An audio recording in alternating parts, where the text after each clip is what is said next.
Mi nombre es Juan Diego Palomino, estamos haciendo una investigación para la Universidad Minuto de Dios.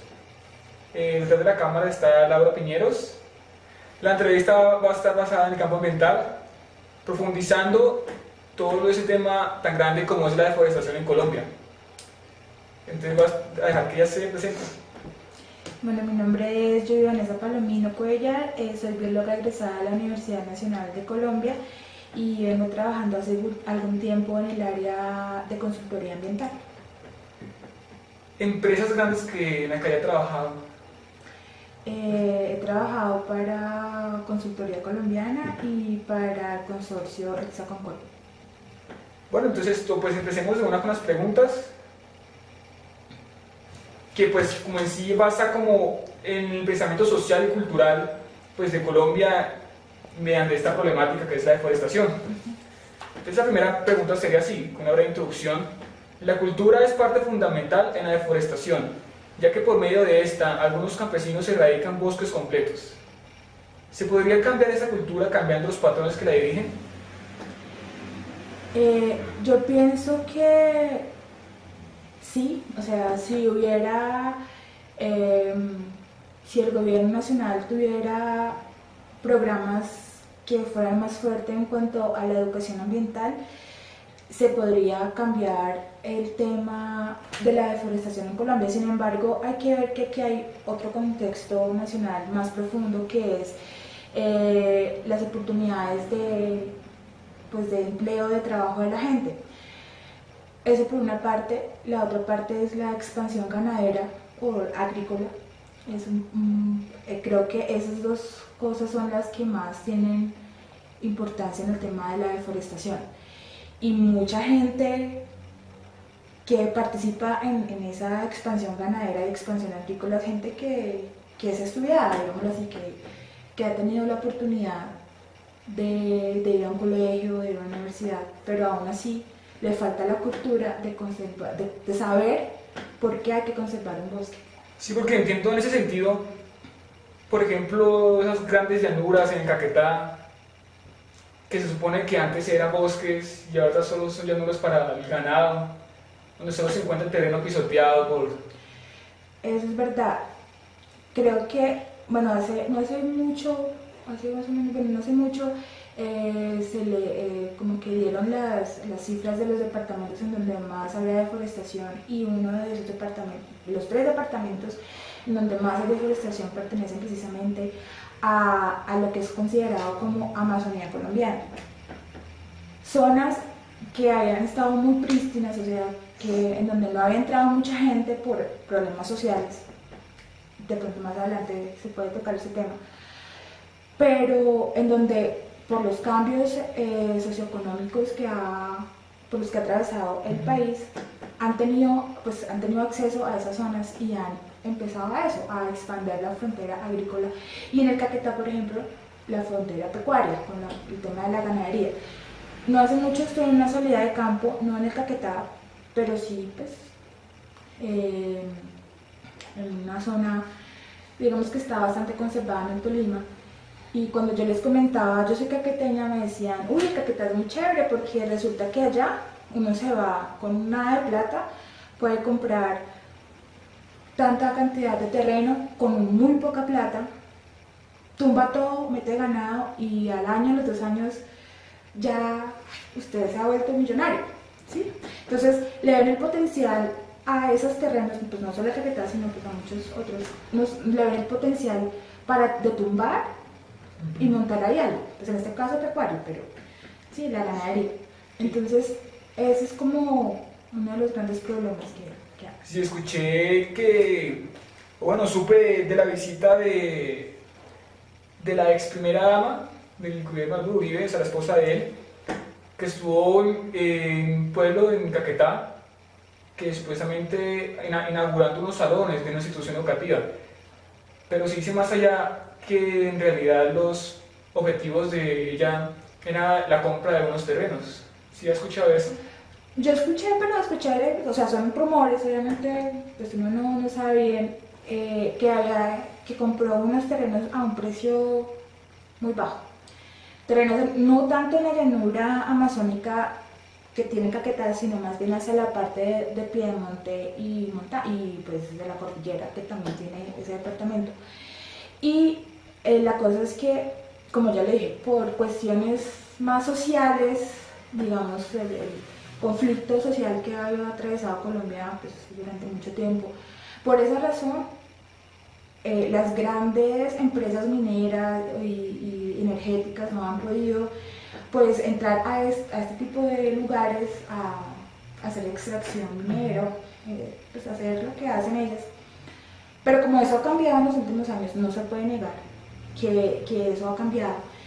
Entonces están empezando a entrar y están empezando a ver muchos sitios, sobre todo la Amazonía colombiana, que era uno de los que más problemas sociales tenía en ese aspecto, que empezaron a ver que son muy ricos, que tienen cantidad de minerales, cantidad de petróleo, cantidad de muchas cosas que no habían podido explotar y que ahora entran a explotar. Pues no sé, una pregunta como fuera de contexto sobre esta guía que tengo. No sé si de pronto tenga algo que ver con eso, la estadía de las guerrillas allá. Porque si bien es cierto, se dice que ahora no es mucho la guerrilla que para lo que hubo antes, en años anteriores, las que habitaron en ese departamento. Digamos, eso se ve, y también tuve la oportunidad de verlo cuando fui al Tolima no hace mucho, en la parte perteneciente al Corredor de las Hermosas en el Tolima, que es un área donde también ha estado, digamos que grupos al margen de la ley presentes allá. Y entonces la gente pues, de allá contaba que gracias a la guerrilla habían podido sacar a los ganaderos del páramo. Un páramo es un ecosistema muy muy sensible, es bastante sensible, solamente con que tú pases y pises el páramo estás impactando enormemente en la vegetación de allá. Son fuentes de agua, allá donde nace, hay muchas lagunas, donde hay muchos naceros, ¿sí? Provee de agua, en fin. Y el problema que tenían ellos con una parte, no con todo, la parte del Corredor de las Hermosas, pero sí con una parte de ellas, era que los campesinos habían entrado, y pues no habían entrado, simplemente dejaban que su ganado se fuera para allá, porque eso no es ganado, o sea, eso no es que alguien tenga una escritura sobre esas tierras, porque son tierras que por ley se deben conservar. Tierras de más de 3.000 metros de altura no se pueden talar, no se pueden hacer nada porque son pues tierras para la conservación. Entonces no eran de nadie, pero pues como tampoco es de nadie, o sea, no es de nadie, entonces pues metamos allá el ganado hace un pisoteo muy fuerte, en esto donde si uno pasa una vez ya genera un impacto muy grande. Entonces lo que hicieron ellos fue decirle a la gente que sacara sus vacas, que sacara su ganado, porque además de eso, para que crezca el pasto, pues toca quemar el páramo, ¿sí? Entonces fue algo como que acabó pues no totalmente, pero sí en la gran mayoría con la vegetación que existe allá, la vegetación, digamos, que es de páramo. Entonces uno va ahora y ve frailejones, los frailejones, creo que todo el mundo sabe cuáles son los frailejones, las espeletias. Son plantas que crecen aproximadamente un centímetro por año. O sea, una espeletia, un frailejón que tiene, no sé, 1 metro, es porque ha más o menos estado 100 años en crecimiento. Entonces uno va allá y ve eso, y ve que las espeletias son pequeñas, o sea, y hay poquitas y hay como rezagadas. Aunque ahora pues la comunidad ha dicho no, el páramo es importante, nos provee agua, no sé qué. Entonces se ha dado ese cambio de visión de que vamos a meter solamente ganado porque me genera un beneficio a mí como persona, vamos a cuidar el páramo porque el páramo es fuente de agua. La segunda pregunta dice, en esta crisis ambiental, el problema, entre algunos otros, ¿es la falta de aplicar leyes o de crearlas? Yo pienso que es de las dos. En cuanto a las leyes existentes, hay muchas que no son claras. sobre todo en el tema, bueno, digamos, un problema muy grande es la falta de rigor al dar una licencia ambiental que tenga, por ejemplo, que ver digamos, con la tala de árboles en ciertos partes de procesos por ejemplo, mineros, ¿sí? Que es como uno de los más, que causa más impacto. ¿Sí? Hay leyes como muy claras en cuanto a las fuentes de agua y los bosques que tienen que estar rodeándolas y que se deben proteger. Entonces se dice que donde hay un aserradero debe haber una franja protectora de 100 o no menos de 100 metros a la redonda, donde no se debe pues talar. Que en las aguas, en los ríos, quebradas, lagos, lagunas, etcétera, etcétera, debe haber una franja no menor a 50 metros a cada lado del cauce del río, de la laguna, lo que era, y que no se debe tocar, no se debe quitar ningún elemento. ¿Pero eso se cumple? No. O sea, ¿y quién es el encargado de que se cumpla? No solamente las autoridades ambientales, las corporaciones ambientales pues deben estar haciendo un seguimiento, obviamente, que nunca lo hacen. Pero aparte de eso, uno como ciudadano a veces sabe, pero de eso como que no le importa, ¿sí? También, por ejemplo, las corporaciones ambientales que se crearon mediante la ley 99-93, cuando se creó el sistema nacional ambiental,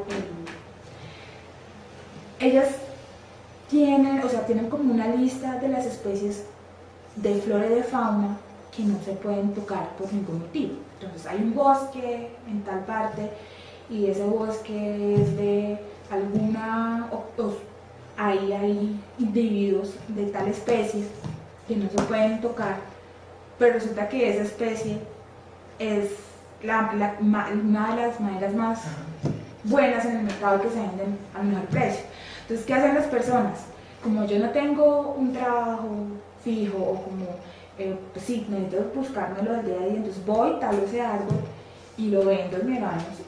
Entonces es también una tala, como se dice, una extracción selectiva de individuos de cierta especie, que ha puesto a muchos, sobre todo especies maderables, en vía de extinción.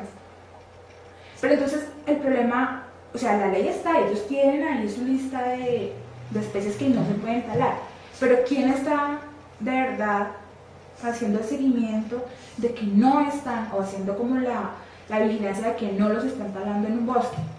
¿Quién hace eso? ¿O quién es el encargado? ¿Sí? Y obviamente, pues muchas leyes son muy laxas y como que... Sí, es verdad. Pues ya con eso casi me respondió todo lo que es la tercera pregunta. ¿Qué es cuál? Que es, ¿qué hace el gobierno y qué programas se implementan para proteger la flora y fauna en Colombia? Sí, digamos, a nivel de flora, lo que hacen, bueno, están obviamente todo el sistema de áreas protegidas, en donde dentro de esa área protegida y sus áreas de, ¿cómo se dice? Los que están antes de las áreas protegidas como tal, de amortiguación del parque.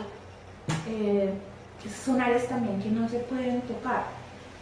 En un área protegida, en un parque nacional natural, o en un santuario de flora y fauna, ¿sí?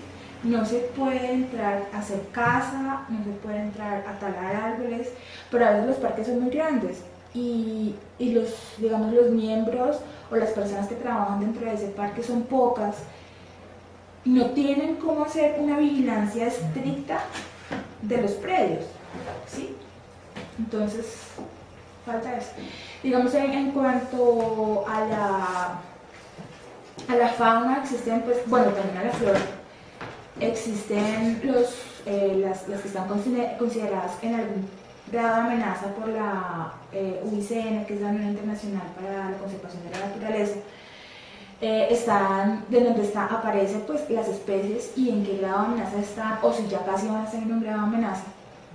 Está la resolución 383 del Ministerio de Ambiente, Vivienda y Desarrollo Territorial en ese tiempo, que ahora es Ministerio pues, de Ambiente y Desarrollo Sostenible, en donde dice todas las especies de flora y fauna y demás que están en algún grado de amenaza, y que por lo tanto no se pueden ni cazar, ni talar, ni aprovechar de ninguna manera.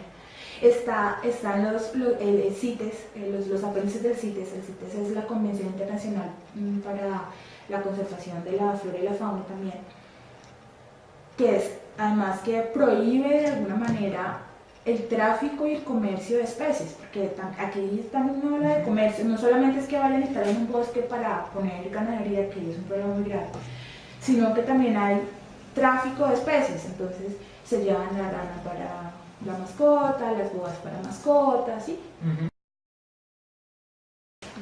Bueno, ahorita vamos a hablar sobre las explotaciones mineras. Pues esas son un factor importante en la deforestación. Entonces la pregunta es, si hubieran culpables, ¿cuáles serían? ¿Los mineros ilegales o el gobierno con sus licitaciones mineras?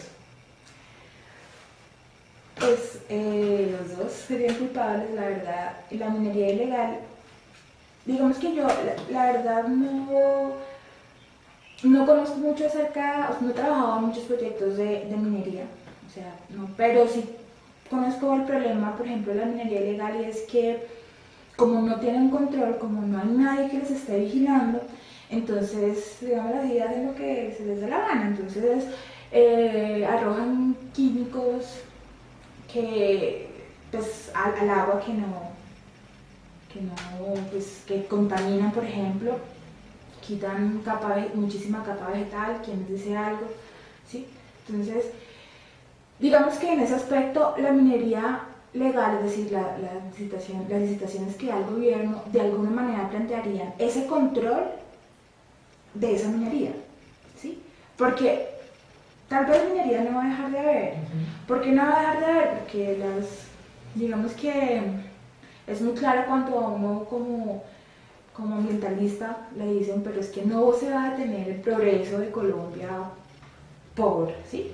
Entonces no se va a detener la extracción de minerales, no se va a detener la extracción de petróleo, ¿sí? No se va a detener la puesta el tendido de mallas eléctricas, ¿sí? Porque si no hay electricidad, pues cómo funcionan las cosas, si no hay combustible, cómo funcionan las cosas, si no hay material con que hacer edificios, con que hacer carros, pues no, ¿sí? Entonces digamos que en ese aspecto pues es un punto de vista muy, pues, que se debe aceptar de cierta manera. La cosa es cómo se hacen esas extracciones y qué hace el gobierno para no permitir que esas mineras hagan lo que se les dé la gana. Porque el problema es que aunque haya una licencia, a veces el gobierno no aplica la revisión, es decir, la vigilancia de esas empresas, ¿sí? Entonces, yo pienso que eso es lo que se debe hacer, un control más estricto, un control estricto no solamente a las mineras, sino digamos que a todo el sector, pues, energético y minero. Entiendo. Bueno, pues voy a mencionar un artículo del Espectador, una noticia titulada Narcotráfico y grupos armados responsables de deforestación. Esta fue publicada el 10 de octubre del presente año y textualmente dice: el Ministerio de Ambiente y Desarrollo Sostenible calcula que en Colombia la tasa promedio de deforestación al año es de 238.000 hectáreas, y una hectárea es el equivalente a una cancha de fútbol, siendo los principales responsables en ese escenario el narcotráfico, la guerra y la ampliación de la frontera agropecuaria. Entonces la pregunta es, ¿cómo se podría erradicar parte de ese fenómeno por medio de la enseñanza? Bueno, nombre otras cosas, el narcotráfico, me imagino que se refiere a la tala de parches de bosques para cultivo, para, pues, la implementación de cultivos ilícitos. Está el tema de la violencia, me imagino que se refiere digamos, a los grupos ilegales, ¿sí? Y la expansión de la frontera agrícola, que pues todos sabemos de ese problema. Para mí el problema más grave de estos tres, definitivamente, es la expansión de la frontera agropecuaria. O sea, no hay nada que hacer. Tumban hectáreas y hectáreas de bosque solamente para poner para sembrar pasto para el ganado o para cultivos, ¿sí? Digamos, en la Amazonía colombiana, que es como la que más se ve afectada por este fenómeno, resulta que los suelos de la Amazonía colombiana son suelos que no son aptos para muchos cultivos, ¿sí? Son suelos que son aptos para vegetación de la Amazonía, ¿sí? O sea, es para eso. Entonces, ¿les ha servido qué? Pues meter pasto para meter ganado, etcétera, etcétera. Para mí ese es el problema más grande. Mediante la enseñanza, ¿cómo se puede hacer, digamos, cómo podría evitarse la deforestación? Pues yo pienso que la educación como herramienta del desarrollo de un país debe permitir proponer ese tipo de actividades agropecuarias de una manera más limpia, de una manera no tan extensiva, de una manera que sea más amigable con el medio ambiente y que de alguna manera permita la conservación de parches boscosos o de los bosques. En cuanto al narcotráfico, pues yo pienso que es un problema bastante complejo, ¿no? No es solamente la enseñanza aquí de Colombia, sino la enseñanza de los países en donde hay una demanda de ese tipo de productos, ¿sí? Entonces, también pienso que la educación, de nuevo, como herramienta de desarrollo, debe permitirle a la gente ver, no tanto ver que los cultivos ilícitos son el problema, porque en realidad la mata de coca ha existido hace muchísimo tiempo y nunca se le dio, solamente se le dio ese contexto de ilegal y de malo ahora, pero ha existido durante mucho tiempo. Es una planta que es sagrada para muchos pueblos indígenas y no para todos, ¿sí? Entonces, yo pienso que la cosa está en que la educación nos genere nuevas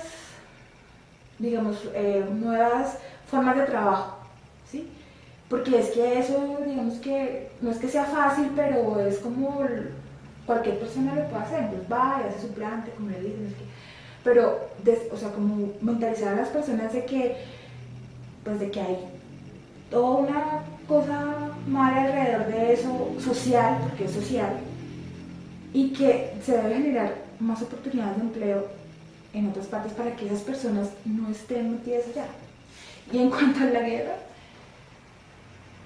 pues no sé, ahí sí es como algo encontrado, porque, o sea, tengo ahí como cosas encontradas, porque yo pienso, o sea, eso es como un dicho que tenemos ahora las personas, no sé si está bien decirlo, pues me parece algo arriesgado, pero mucha gente dice, y pues yo estoy de acuerdo, en que la paz en Colombia sería el principio de la catástrofe ambiental en Colombia. Porque es que durante mucho tiempo los grupos al margen de la ley, pues como órganos de control en ciertas partes, no permiten la tala y no permiten la caza de esos lugares, ¿sí? Obviamente está muy mal decirlo, pero ¿cómo así que no queremos la paz en Colombia? O sea, ¿sí? O sea, que uno pueda salir y estar tranquilo, que bueno, en fin, todo eso. Pero ambientalmente, sí, o sea, sería un problema, porque entonces todas esas partes en donde nunca ha entrado nadie, digamos, vuelvo el ejemplo del páramo, en el páramo nunca se metió nadie, cuando la gente de esa vereda necesitó abrir una carretera, porque es que no tenían por dónde salir, necesitó abrir una carretera que llegó hasta el páramo. ¿Qué fue lo primero que les metieron allá? Una base militar que estaba por todo parchado el páramo, que hacen un pisoteo, que sí, o sea, es terrible tener uno que decir que los mismos órganos de control están de cierta manera afectando a esas partes que son tan importantes y que son tan pues que son tan frágiles, ¿sí? Entonces, y eso, digamos, pasa también en muchas otras partes en donde nunca entró una empresa de extracción de hidrocarburos, nunca entró habían de pronto minería ilegal, no sé, bueno, sí, pero nunca entraron y ahora llegan en masa a entrar allá, porque ya no existe el problema social, porque ya no hay pues no es que ya no vale, pero porque ya se redujo pues el conflicto, ¿sí? Entonces, ahí por eso yo pienso que la enseñanza de la educación es clave, ¿sí? Es clave porque nosotros tenemos que entender, ni siquiera darnos cuenta, sino entender el significado de la riqueza de nuestro país, ¿sí? Porque todos los decimos, Colombia es el más rico, tiene es el que mayor, es el número uno en especies de anfibios, es el número uno en especies de aves, es el número, sí, pero ¿y eso qué significa? O sea,